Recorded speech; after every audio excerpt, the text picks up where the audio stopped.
tu fais quoi là? Et on m'a dit qu'on pouvait entendre la compression, alors je cherche.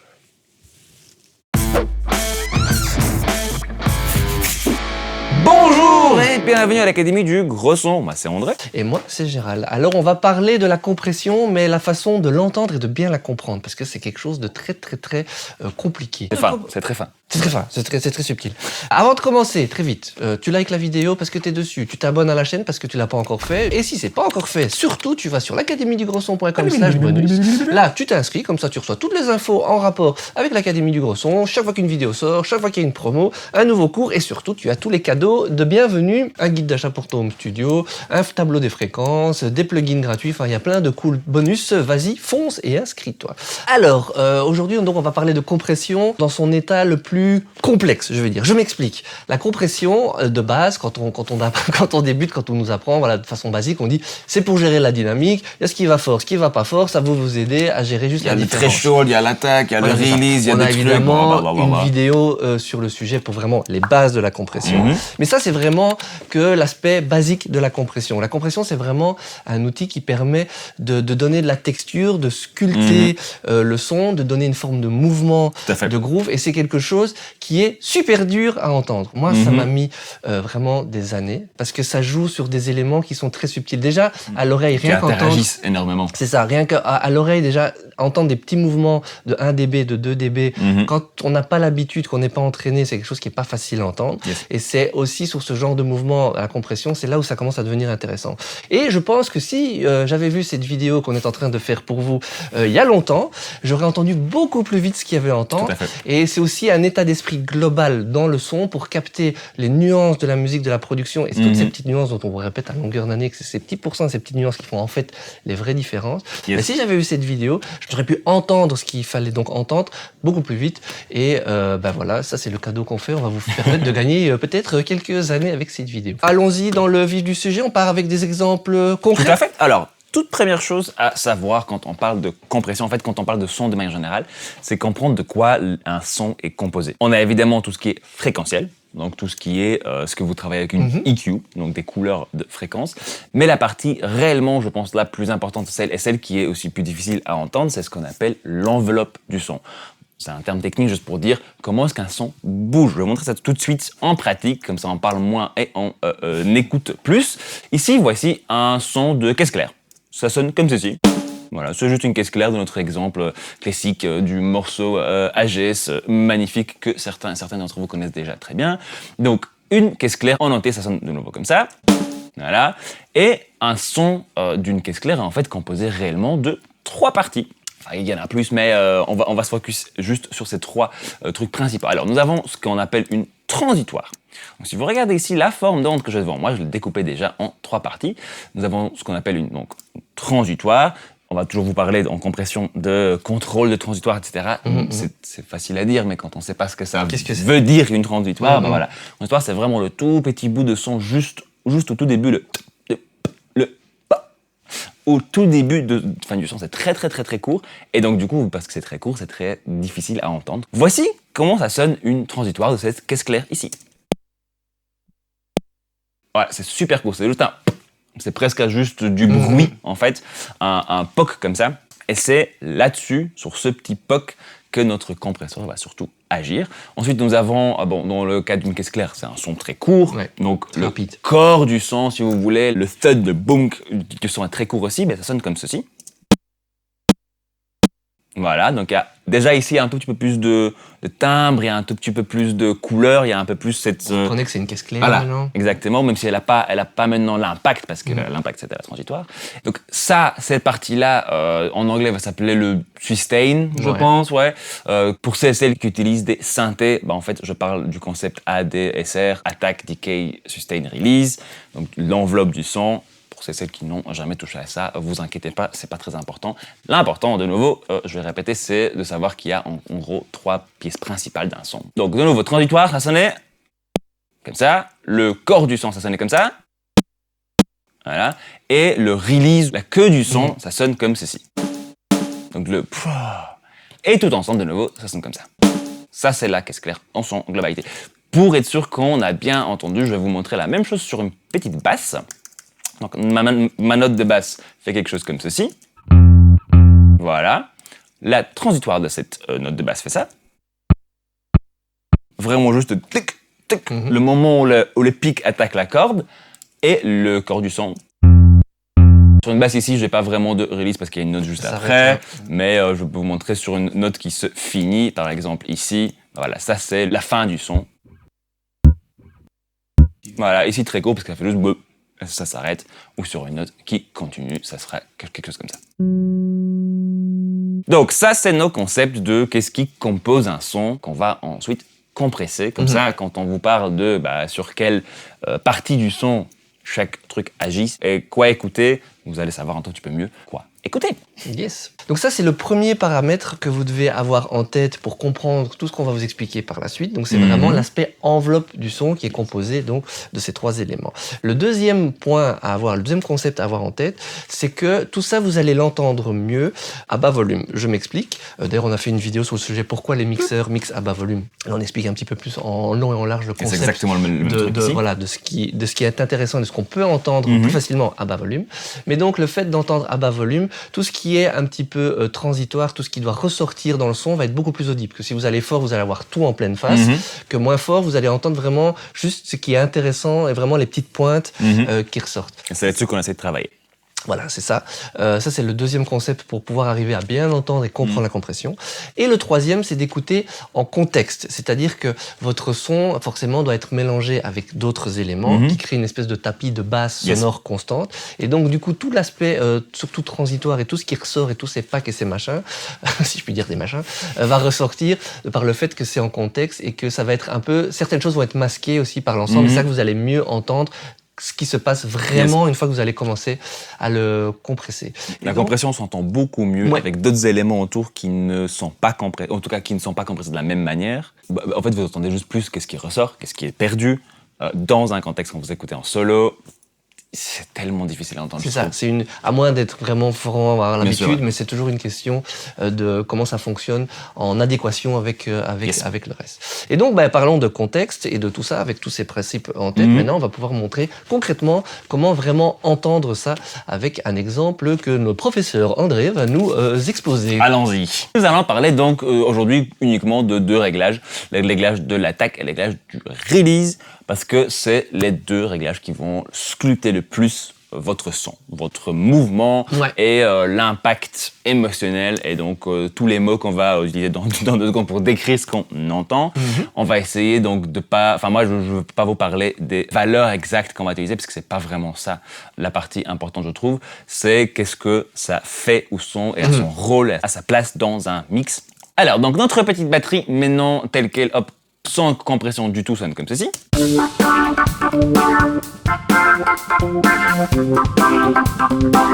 Je l'ai mis exprès pas très fort dans le clavier un peu. Dans le contexte. C'est ça, un peu la cacher, voire c'est probablement moins fort que ce que je l'aurais mis dans un vrai mix.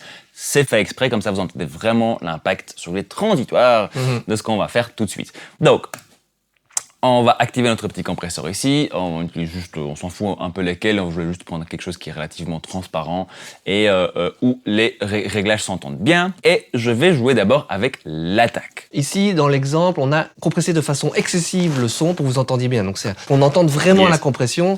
Et maintenant, ce qui nous intéresse, c'est d'écouter ce qui va se passer au niveau de l'attaque. C'est ça. Donc là, pour l'instant, ça sonne comme ça. On a déjà pas mal de compression, quelques bons petits dB. Et quand on va descendre, ça va aller encore beaucoup plus bas. Première chose sur laquelle l'attaque va agir, enfin en fait les deux, mais l'attaque de manière très très claire, je pense, c'est la balance des éléments. C'est donc dans cette batterie, nous avons un kick, une snare et des cymbales.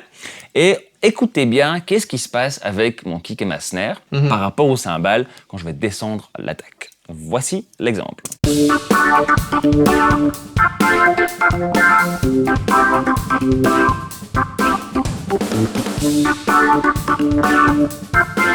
Et je reviens.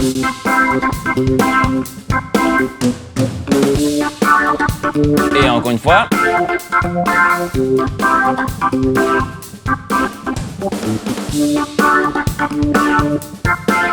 Voilà, le kick et la snare, forcément, baisse de niveau, en fait, de niveau perçu, simplement parce que on demande à notre compresseur de tout de suite attaquer, de tout de suite réduire leur transitoire, en fait, très très très très vite. Vous avez vu certainement aussi, d'un coup, plutôt que faire moins 5 dB de compression, je fais plutôt moins 12, moins 15 dB de compression. Ça permet d'un peu rebalancer les choses dans ma batterie, dans n'importe quel élément que vous allez compresser. On va écouter une dernière fois, et cette fois-ci, je voudrais que vous écoutiez plutôt les cymbales. Écoutez bien la place des cymbales, le volume des cymbales par rapport donc au kick et la snare, et vous allez voir que les cymbales restent relativement au même niveau, plus ou moins, enfin aperçu, là où le kick et la snare disparaissent.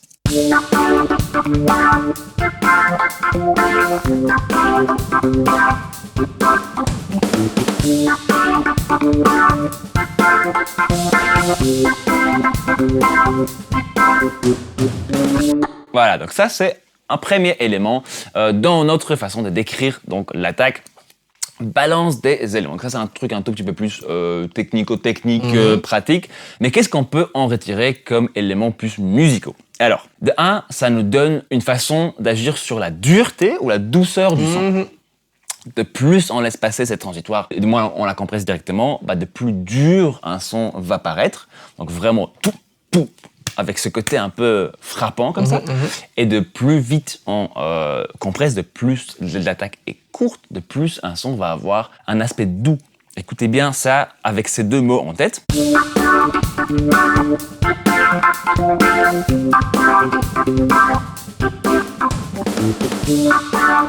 Avec une attaque courte, c'est un peu plus... Voilà, il y a ce côté-là. Et une attaque lente, plutôt... bien rapide, bien impactant. Donc, il y a un côté dur et doux. C'est pareil pour tous les autres instruments. C'est évidemment juste beaucoup plus clair sur une batterie parce qu'on a cette transitoire très précise et très marquée. Ensuite, on peut parler d'une balance entre le brillant et le sombre. Vous allez voir que quand on descend l'attaque, il y a un aspect sombre qui s'installe parce que on perd beaucoup d'informations dans les hautes fréquences, simplement parce que ces choses-là sont baissées très vite. Et il y a un côté plus soyeux, plus smooth, plus sombre, simplement, au son. On écoute ça avec ces deux mots en tête, brillant et sombre.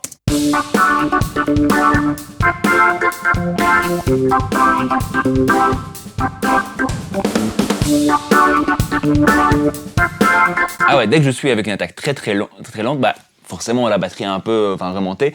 Mais si j'écoute la brillance et la sombritude, la darkness du son, j'entends que voilà, avec une attaque lente où ça passe plus, j'ai plus de cette espèce de présence dans les hautes fréquences. Par contre, écoutez bien aussi la cymbale ici. Cette attaque agit aussi un tout petit peu sur la couleur des cymbales, mais beaucoup moins que sur la couleur du kick et de la snare.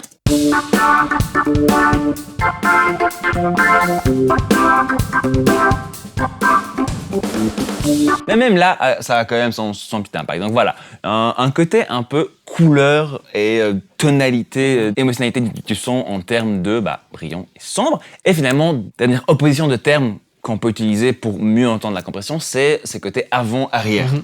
Avant-arrière par rapport aux autres éléments dans le mix. Donc ici, c'est pour ça qu'on a ce qui joue en même temps pour pouvoir avoir un peu la référence.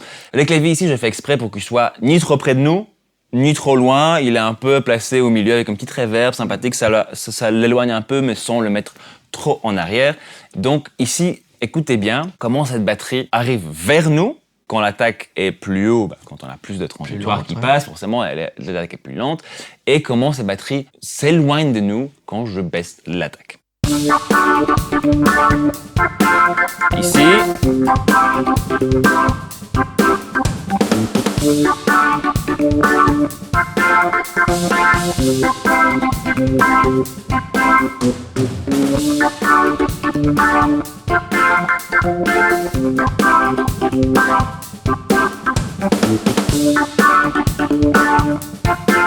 Voilà, je pense que quand on écoute avec ces deux mots-là en tête, c'est très clair comment cette batterie avance et recule en utilisant juste la compression. En général, on va vous dire utiliser des reverbs, des trucs comme ça, mais oui aussi, mais cet aspect avant-arrière passe énormément par comment les transitoires se fassent entendre ou pas dans un son. Donc voilà, ça c'était pour l'attaque. Je récapitule.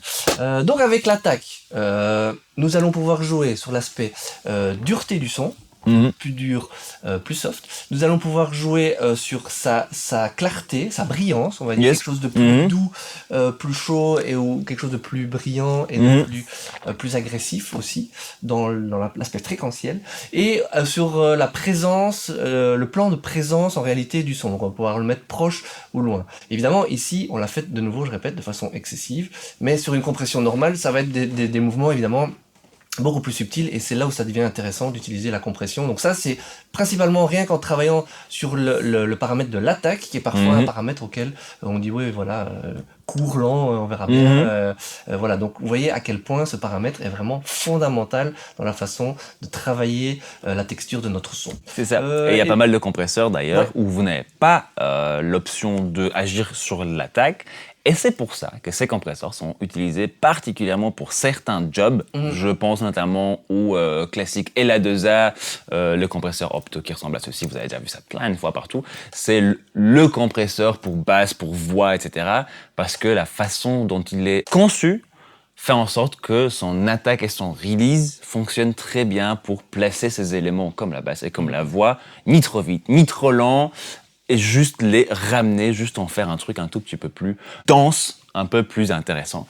Maintenant, on peut voir le deuxième paramètre qui est aussi super important, à l'inverse, c'est le release. Oui, là où l'attaque était un peu plus directe, je dirais comme impact. Tout à fait, c'est sur le début du son. C'est ça, voilà, forcément, donc ça, tout de suite on entend bien.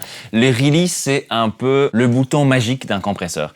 C'est, je pense, la partie la plus importante, c'est celle qui sculpte le plus le mouvement, le groove, le caractère, l'attitude d'un son, d'un compresseur et d'un son compressé. Mais c'est aussi la partie qui est beaucoup plus difficile à entendre. Là où l'attaque, voilà, ici, surtout avec des exemples comme ça, je pense que c'est plus parlant, plus clair, un peu comme une IQ en entendant clairement ce qui se passe. Sur un release, ça prend encore un tout petit peu de temps en plus pour savoir vraiment comment l'écouter. Donc on va essayer de vous donner quelques petits trucs pour pouvoir entendre ça. Première dualité du release dont on va parler. Non, ce n'est pas le dual release, ça c'est encore autre chose, ça c'est pour une autre vidéo. C'est l'aspect agressif ou relax. Voilà. Est-ce que on veut donner au son un mouvement qui est plus nerveux, plus incisif et moins tight, moins contrôlé quelque part. Bon, je vais vous expliquer tout ça avec un exemple évidemment. Ou est-ce que justement on lui donne un aspect plus cool, plus relax, plus soyeux. Donc, je vais commencer par l'aspect le plus agressif. Donc un release très court, ça sonne comme ceci.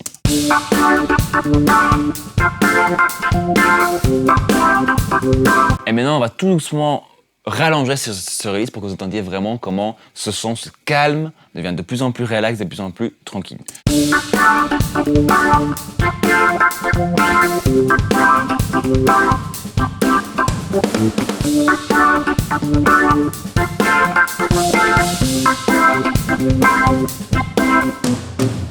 Voilà. Donc imaginez-vous vraiment le batteur en train de jouer ici, comme ça.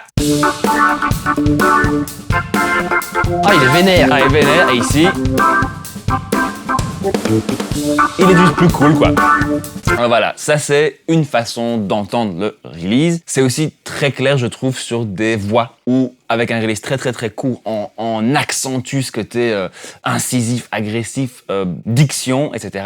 Avec un release plus lent, on fait bouger cette voix de manière beaucoup plus soyeuse, beaucoup plus douce, etc. Et c'est pour ça aussi que souvent sur les voix, on utilise plusieurs compresseurs parce qu'on veut travailler sur ces différents aspects de manière un tout petit peu différente, d'avoir plus de contrôle sur à quel point c'est incisif, à quel point c'est agressif, mais aussi à quel point est-ce que ça bouge avec le reste de la musique. Donc, encore une petite fois, ici, écoutez bien nerveux ou agressif et relax de l'autre côté. Je vais vous montrer juste A, B, comme ça on l'entend une dernière fois. On commence par un truc un peu relax, très relax.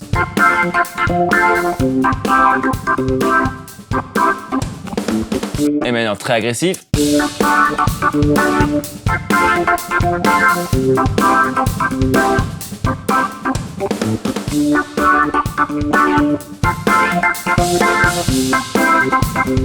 Voilà, on dirait presque que c'est une autre performance. Évidemment, il y a un petit différence de niveau, etc. Mais il faut écouter, voilà, indépendamment de la différence de niveau. C'est ça. Toujours, c'est ultra compressé, donc c'est excessif, mais c'est pour vraiment vous faire entendre ce qui se passe. Tout à fait. Ensuite, un peu la même chose que dans l'attaque. il y a aussi un aspect brillant et sombre. Ici, par contre, ça se passe plus sur la fin du son. Ce qu'on disait, enfin, je vous montrais tout à l'heure sur la caisse claire, c'est sur la fin du truc. Et ici, surtout, quand on travaille sur ta batterie, écoutez bien les cymbales. À quel point est-ce que les cymbales sont justement un peu plus sombres, un peu plus brillantes. On écoute d'abord le plus brillant possible.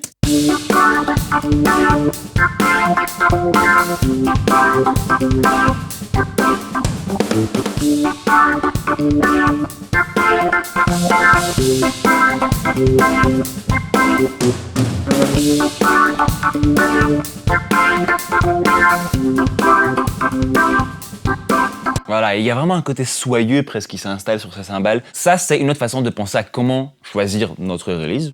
À quel point est-ce que j'ai besoin que ce son que je suis en train de compresser soit plus soyeux, plus doux entre les gros coups, entre les gros mouvements d'énergie. Ou alors, est-ce que, à l'inverse, je veux accentuer cet aspect nervosité, agressivité, précision. Là, je vais choisir plutôt un release plus court. Et finalement, une dernière façon de réfléchir à comment le release impacte notre compression, c'est le groove. Tout à l'heure, je vous disais, on dirait presque une autre performance. Pour moi, la différence principale entre les différentes performances, c'est le groove. C'est comment est-ce que j'ai senti l'intention de la personne derrière l'instrument. Et ici, de nouveau, on peut parler d'une intention plus nerveuse, plus un tout petit peu avant le temps presque. Donc ça, c'est avec un release très court. Et avec un release plus long, une intention plus douce, on dirait plus un batteur de reggae. Il prend un peu plus son temps, il est un tout petit peu derrière le truc. Pourtant, c'est exactement la même performance, le même truc enregistré. Le seul truc qu'on change, c'est le release du compresseur. Écoutez bien avec ça en tête. Donc le groove, le mouvement de cette batterie, le mouvement musical.